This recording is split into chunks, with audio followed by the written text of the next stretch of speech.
Un heureux événement en vue? Attention, un risque caché peut peser sur le crédit immobilier. Alors, le prêt est-il protégé? Eh bien, ça dépend entièrement du contrat, et c'est souvent la surprise. Au cœur du sujet, la garantie ITT. Mais ces règles sont très spécifiques en cas de grossesse. Les contrats bancaires, ils excluent souvent le congé maternité. Une assurance déléguée, elle, peut couvrir. En fait, les assureurs font une distinction capitale entre deux types de congés. C'est essentiel à comprendre. Le congé maternité légal n'est quasiment jamais couvert. Mais un arrêt pour grossesse pathologique, c'est différent. Concrètement, qu'est-ce que ça donne? Prenons l'exemple de Camille. L'impact financier est bien réel.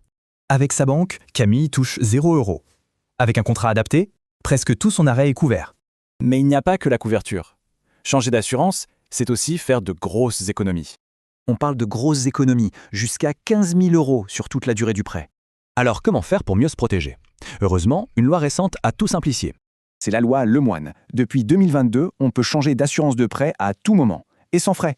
La seule condition à respecter, le nouveau contrat doit proposer des garanties au moins équivalentes. Le processus est très simple. Une fois notifié, la banque a 10 jours ouvrés pour répondre. Quel point vérifier? La définition de l'ITT, les exclusions, la franchise et bien sûr le coût total.